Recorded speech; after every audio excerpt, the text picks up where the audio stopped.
গোটা অরূপ বিশ্বাসকে সমস্ত মন্ত্রিসভার যে কটা দপ্তর আছে সেখান থেকে ইমিডিয়েটলি পদত্যাগ করতে বলছি, কারণ এই নাটক আর মানুষ শুনবে না। ওই যে ক্রীড়া দপ্তরের মন্ত্রী চিরকুটি দিয়ে পদত্যাগ, আর দপ্তরের আবার গিয়ে পড়লো সিএমের হাতে, ও হাতে থাকা যায়, এর হাতে থাকাও যায়। মানুষের কাছে যদি তার ভাবমূর্তি উজ্জ্বল করতে চায় তাহলে গোটা দপ্তরের ক্যাবিনেট থেকে বেরিয়ে আসা উচিত অরূপ বিশ্বাস। अच्छा, असाउद्दीन ओवैसी का पार्टी भी यहाँ पे। আমি কারোর সঙ্গে কোনো ইন্টারেস্ট নেই। আমার ওপেন ফোরামে আমি বলেছি, যারা টিএমসিকে পরাস্ত করতে চায়, যারা বিজেপিকে বাংলায় ক্ষমতা থেকে দূরে রাখতে চায়, তারা আমার সঙ্গে আসতে পারে। সে মিম হতে পারে, কংগ্রেস হতে পারে, সিপিএম হতে পারে, আইএসএফ হতে পারে, কারও সম্বন্ধে আমার কোনো ছুতমাত নেই। নিশ্চয়, আমি তো অনেক হাইট জায়গায় আছি। যারা জিরো আছে তাদের সঙ্গে আমি তো একাই আছি, আর কে আছে সে তো ভবিষ্যৎ বলবে। আমি তো এমএলএ আছি, আমি এমএলএ অবস্থায় আমি দল করছি, সেই অবস্থায় তাদের বলছি। আর যাদেরকে বলছি তাদের মধ্যে তিনটে পার্টি তো এখানে বাংলায় জিরো আছে, মিমও জিরো আছে, কংগ্রেসও জিরো আছে, মার্ক্সবাদী কমিউনিস্ট পার্টিও জিরো আছে, নওশাদ আছে। আমি যেমন একা আছি, নওশাদও আছে। নওশাদ যদি আসতে চাই ওয়েলকাম, সিপিএম যদি আসতে চাই ওয়েলকাম, কংগ্রেস যদি আসতে চাই খাতা খুলতে পারবে, আর নাহলে এরা জিরো আছে, জিরোই থাকবে। রিজাইন করিনি, আমার যারা ভোট দিয়ে আমাকে নির্বাচিত করেছে তাদের আপত্তি আছে, তার জন্যই আমি রিজাইন করতে পারি। আমি পলিটিক্যালি সেটা বিজেপিতে গিয়েছিলাম, তার কারণ ছিল আমাকে যখন এই রাজ্য সরকারের পুলিশ, যিনি এখন বিধাননগরের পুলিশ কমিশনার আছে, 2018-তে ওনার প্রেজেন্স কোথায় ছিল জিজ্ঞেস করবেন, এসপি মুর্শিদাবাদ। আর এলওপি যিনি আছেন তিনার কী অবস্থান ছিল আপনারা জানেন, যে রাজনৈতিকভাবে মুর্শিদাবাদ, মালদা, দিনাজপুর এসব জায়গাতে তুলাবাজি করার দায়িত্ব নেত্রীর হয়ে ইনি পালন করতেন। তো সেই সময় আমার টুটি চেপে ধরেছিল, তা টুটি ছাড়ানোর জন্য, নিজে সেফ থাকার জন্য আমি বিজেপিতে গেছিলাম। তারপরে সেখানে গিয়েও ক্যাঁকড়া, দিলীপ ঘোষ, মুকুল রায়রা আমাকে পছন্দ হয়নি, তাই আমি আবার গেছি, আবার চলেও এসেছি। ও নিয়ে কোনো ইয়ে হবে না, তার জবাব তো ওই 22 তারিখে দেব। 6 তারিখে দিয়েছি।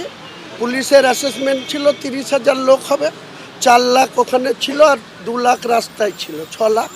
আবার বলেছিলাম 50,000, আমি বলছি 4 লাখ লোকের উপস্থিতিতে 22 তারিখে এই আপনার প্রশ্নের জবাবটা দেব। যখন শুনেছিল হুমায়ুন কবির আমাদের বাবরি মসজিদ তৈরি করবে, তখন মানুষ আবেগে ভেসে গিয়েছিল।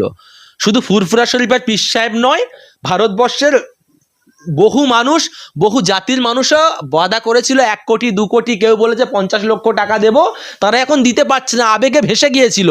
কিন্তু যেই পীর সাহেবের কথা আপনারা বলছেন, যে বলেছিল 1 কোটি টাকা দেবে, অবশ্যই দেবে। আমি আশাবাদী, আমাদের ফুরফুরা শরীফের পীরজাদার, সুযোগ্য পীরজাদা সাইম সিদ্দিকী ভাইজান 1 কোটি টাকা দেবে বলেছে, যখন দেবে দেবে দেবে। আমি আমার সাইম সিদ্দিকী ভাইজানকে বলবো, আপনি যদি 1 কোটি টাকা না নিয়ে যেতে পারেন আমাকে দেন, আমি আপনার হয়ে ওই টাকাটা নিয়ে হুমায়ুন কবিরের কাছে পৌঁছে দিই। কারণ আমি তো আমার তরফ থেকে কিছু দিতে পারবো না, তাই ওই টাকাটা বয়ে নিয়ে যাওয়ার জন্য যদি কিছু সওয়াব পাই, সেই জন্য আপনি আমাকে দিয়ে পাঠাতে পারেন টাকাটা। আর আমি আশাবাদী, বাংলার প্রত্যেকটা মানুষ মিথ্যে কথা বললেও সাইম ভাই কোনোদিন মিথ্যে কথা বলবে না। সাইম ভাই 1 কোটির জায়গায় 1.5 কোটি টাকা দিয়ে দেখিয়ে দেবে। সাম্প্রদায়িক সম্প্রীতির সব থেকে বড় নিদর্শন হচ্ছে পশ্চিমবাংলা।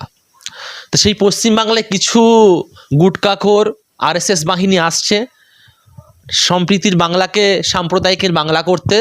আমরা ধিক্কার জানাই তাদের প্রতি, কারণ তাদের মতো নোংরা মন মানসিকতার মানুষ না হলে আজকের একটা নিরীহ মানুষ, যে যার পেটের জ্বালায়, তার বাড়িতে হয়তো সন্তান আছে, বাচ্চা আছে, মহিলা আছে, তাদেরকে স্বাবলম্বীভাবে জীবনযাপন চালানোর জন্য সে কাজ করে খাচ্ছে। সে আজকে চিকেন প্যাটিস নিয়ে গেছে, সঙ্গে ভেজ প্যাটিস ছিল। সে তো আজ থেকে ব্যবসা করছে না, সে ব্যবসাটা করছে বহুদিন ধরে। আর একটা মানুষ যদি বহুদিন ধরে সেই ব্যবসাটা করে, সে কি ওই ব্যবসা ছেড়ে অন্য ব্যবসায় যাবে? কোনোদিন যাবে না। আজকে যখন মানুষটা তার ফ্যামিলির মানুষদেরকে চালানোর জন্য সে তার প্রতিনিয়ত যে কাজ করে সেই কাজটা করার জন্য গিয়েছিল, ওখানে যেতেই পারে, অসুবিধা কি আছে? তা বলে তাকে মারবে? এটা তো সংবিধানের ওপরে আঘাত আনা হচ্ছে। গণতান্ত্রিক ভারতবর্ষ রইল কোথায় যদি গণতান্ত্রিক অধিকারকে মেনে না সে চলতে পারে? আজকের আরএসএস এর দালালগুলো, আরএসএস এর জঙ্গিগুলো যেমন করে গুজরাট, উত্তরপ্রদেশগুলোকে অশান্তির একটা তীব্র পাহাড় তৈরি করেছে, আজকে বাংলাকে করতে চাইছে। তার জন্য রিসার্চ সেন্টার হবে। কাহা গয়া ও সব জমিন? কৃষির ভিতের উপরে শিল্প হবে, তার জন্য পশ্চিমবঙ্গের লাল ঝান্ডার সরকার প্রথমে কৃষিতে নিজেদেরকে উন্নত করেছে, কৃষককে ভর্তুকি দিয়েছে, বাঁচিয়েছে। সারের কালোবাজারি ছিল না। ফসল যদি বিক্রি করতে না পেরেছে কৃষক, সরকার সেই ফসল কিনেছে। রেশনের মাধ্যমে 14টা নিত্য প্রয়োজনীয় প্রতিদিনের জিনিস গরিব মানুষকে নির্দিষ্ট রেটে দেবার জন্য রেশনের কার্ড করেছে, রেশনের ব্যবস্থা করেছিল লাল ঝান্ডার পার্টি। আর আজকে এই আইটি হাবগুলোকে, এই ইন্ডাস্ট্রিয়াল জোনগুলোকে, এই ইন্ডাস্ট্রিয়াল পার্কগুলোকে, এই জুট পার্কের কাজ জায়গাগুলোকে আজকে নিলাম করে দিচ্ছে, আজকে জমি মাফিয়াদেরকে তুলে দিচ্ছে, প্রমোটারি রাজ হচ্ছে, ইল্লিগাল সেখানে আবাসন তৈরি হচ্ছে, পুকুর ভরাট হয়ে যাচ্ছে, মাছ চাষের ভেড়িগুলো উধাও হয়ে যাচ্ছে, আর মাছের ভিতরে চারজ গাঁজা পাচার হচ্ছে। বাঁচবে পশ্চিমবঙ্গ? বাঁচবে? इस पार्टी से हम लोगों का बैर इसलिए है क्योंकि इसका पॉलिसी खराब है। এদের পার্টির সঙ্গে আমাদের দুশ্মনী এই কারণে, কারণ এদের রাজনীতিটা খারাপ। এদের রাজনীতি গরিব মানুষকে বেঁচে থাকতে দেয় না।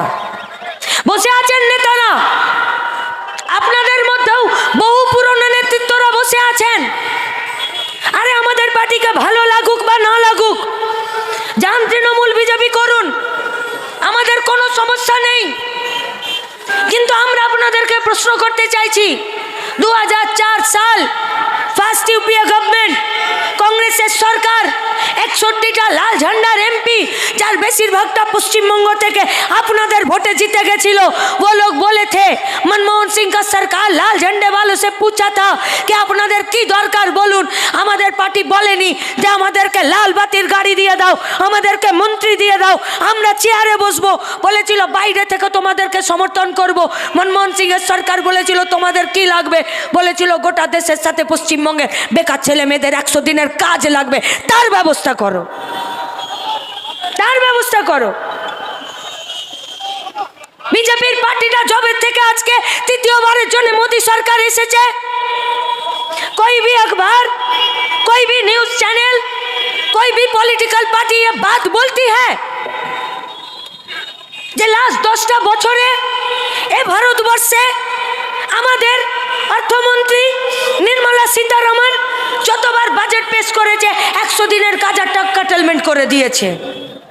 যখন গোটা দেশে রেল, বিএসএনএল, এয়ারলাইন্স, নদী নালা, জঙ্গল বেচে দিচ্ছে, বন্ধ হয়ে যাচ্ছে একটার পর একটা কলিয়ারি খাদান, বিদ্যুৎ কেন্দ্রগুলো, যখন এই গোটা পশ্চিমবঙ্গে 20,000 22,000 কারখানার গেটে তালা পড়ে গেল, তখন কোন আক্কেলে এই দেশের সরকারটা 100 দিনের কাজের টাকাতে কাটেলমেন্ট করতে পারে? 2021-এর বিধানসভা নির্বাচনের সংযুক্ত মোর্চা তৈরি করে আমরা বলেছিলাম যে 100 দিনের কাজটাকে আমরা 200 দিন করতে চাই, আর একদিনের হাজিরিকে আমরা 600 টাকা করতে চাই। কেন? কারণ বর্ষার সময় যে কাজ, সেই কাজটা যখন বর্ষা চলে যাবে, চাষের কাজ চলে যাবে, বাকি যে 9টা মাস থাকবে, সেই 9টা মাসে আরও 3টে মাসের কাজ আমরা দিতে চাই। 200 দিন কাজ করবে, 6টা মাস কাজ করবে, আর সেখানে প্রত্যেক দিন 600 টাকা করে মজুরি পাবে। कोई नाजायज मांग था हम लोगों का? কোনো বেআইনি, কোনো অন্যায় আমাদের প্রতিশ্রুতি ছিল? তৃতীয়বারের জন্য রাজ্যে মুখ্যমন্ত্রী সরকার মমতা ব্যানার্জি শপথ গ্রহণ করলেন। দিল্লিতে মোদি, গায়ে গায়ে ভিআরপি আছে গো, আছে ভিআরপি? পঞ্চায়েত এলাকা তো আমডাঙ্গা, ভিআরপি আছে। ভিআরপির কাজ কি?